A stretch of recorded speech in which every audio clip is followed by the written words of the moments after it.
Hello everybody and welcome back to another one of those videos where I talk about updates on the Steam version of Dwarf Fortress coming from Toady1 and KitFox. We have a blog post from Toady1 on the Bay 12 Games website. I didn't include this one in the last video because I went to bed just about 30 minutes before this one was posted and thus missed it.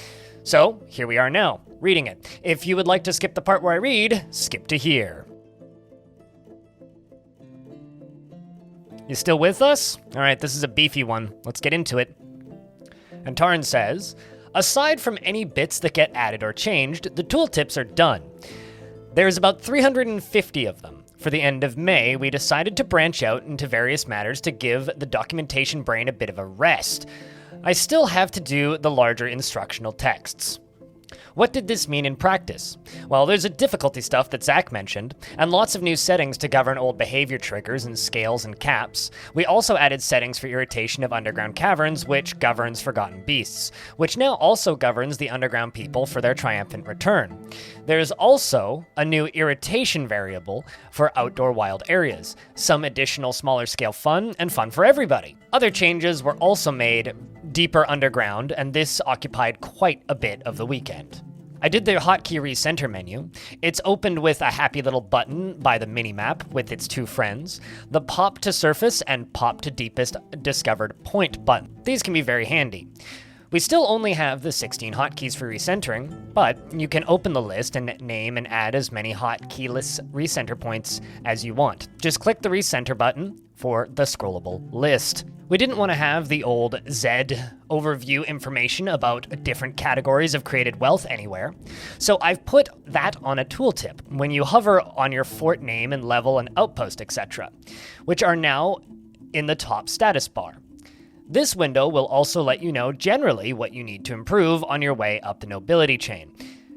We've tried to make the nobility matter a bit more by linking them to the size of incoming caravans, but we're still balancing that out. I've started tweaking item values as well. Also, as part of many of the fun mind-seeking additions for the end of the month, I added the ability to assign any item to be a symbol for any position, as happens in World Gen. And your dwarves in noble and administrator positions will carry them around or put them on. If the item is not already a named artifact, it becomes a non-crafted artifact, and you can give it a name, as with the soldier weapon attachments. We also played around with farming to shake up some patterns. Farming in shallow soil layers far above the caverns is now no longer as viable, and farming the cavern layers is as rich as usual.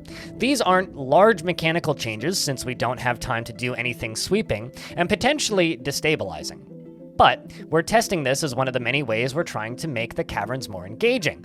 One of the redacted changes also aims to entice the player to get out there and explore a bit. All right, so if you skipped the beginning bit where I read the thing and now you're here talking, I'm assuming that you've either read the post on Bay 12 or you watched the videos, so let's continue. That first bit that Tarn talks about the tooltips, basically there's a lot, for those of you who don't, I'm assuming you don't play Dwarf Fortress, right? There's a lot of menus in Dwarf Fortress. It's 70-something menus just for Fortress mode, and that's not including Legends and Adventure mode, the other two ways to interact with the game. So there's a lot of different screens that you're going to be looking at, interacting with, and managing as the player.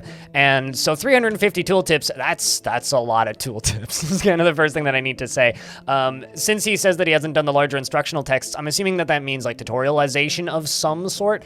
I really hope that they end up just kind of going with an in-game wiki kind of style of things, which is I think the route that they're going, because they've every single time that a tutorial world or something of that sort was mentioned, they basically went probably not. So it's looking like they're probably going to do the kind of in-game wiki / pop-ups when you open up a new screen style of tutorialization, and that is a kind of a neat way of doing things, and I'm kind of glad that they're going that route. The next thing here is they talk about a lot of different difficulty stuff, or he rather elaborates on what Zach's post from earlier in the week, which I also put up a video, this most recent video before this one, where they talk about like the underground people in the Caverns and Forgotten Beasts. So when talking about irritation of the underground, I'm assuming that like once we get into the underground and once you start actually tapping into the cavern layers, because there's 3 cavern layers in the game for those of you who don't know. As you dig down, you'll start hitting these underground caves that are progressively more and more dangerous the deeper you go. Crazier creatures, scarier monsters, more frequent beasts, that sort of thing. If like us building into the cavern layers is a thing that irritates the underground, making it becoming a more increasing threat over time until like the actual population of the world of these creatures depletes, that is actually really cool, because currently the way it kind of works is you break into the underground and then you just kind of get slammed in a really short period of time, because everything that's in the general vicinity of the fortress just goes bang and just kind of hits you until everything's dead or you're dead. So I kind of like this. If it's kind of like a little ramp up and then a ramp down, I think that would actually be a really neat way of doing things. The next chunk of this post, because this is a beefy one, like gosh, the next chunk of this post is the recenter menu. So currently it's just 16 hotkeys, right? So you can pop up by default, you hit F1 and it just takes you to where your wagon was, like the initial like embark site itself, right? So you can then set up to 15 other hotkey locations, which are just a different Z level. Considering like Dwarf Fortress has like up to like 200 something Z levels in some cases, different maps, like layers of Minecraft blocks, you can press a button and jump to that specific layer. Having a button to just jump to the lowest discovered area without having to reset that constantly, because you can dig down pretty quickly, and also having a button to jump to the top layer is actually, or just the surface, is actually like really, really nice. I don't generally use the hotkeys all that much. I know some people are like pretty manic about using their hotkeys. I'm not a very heavy hotkey person, so I don't really go out of my way to do that, but I do think that that's really cool. As for the Z menu, this is I'm kind of mixed on this one. I like having everything just kind of showing in one place, and them removing the Z menu and turning it into a set of hotkeys that you see by hovering. I don't know if I like that so much. I actually really like kind of just hitting one button and just seeing all of like the basic information of the fortress in one spot. How do you feel about this one? I'd love to know down in the comments section. For those of you who don't know what the Z menu looks like currently, this is what it looks like in my main install. As I said, I'm a little mixed on this one. And then the last thing is farming, which I think is a massive change. Farming is notoriously terribly easy in Dwarf Fortress. It's like a not even minor concern. Like you don't need to worry about about farming in the slightest. Quite literally, you plant like 4 or 5 garden beds and then just like something to repeat and set up a seed stockpile and you're good. Like that's literally all you need to do. And then there's a few other things in like kitchens and stuff that you need to tweak, and then literally never worry about farming again. So anything to like changing the layer that you want to be farming on, or changing how we farm is a big deal, because it's one of the not most underbaked mechanics in the game, because there's a lot of variety of the farming and a lot of stuff you can do with like different meals and different styles of meals. But that in and of itself is fantastic. Also, something that I forgot to mention at the beginning of this is linking nobles and giving nobles artifacts.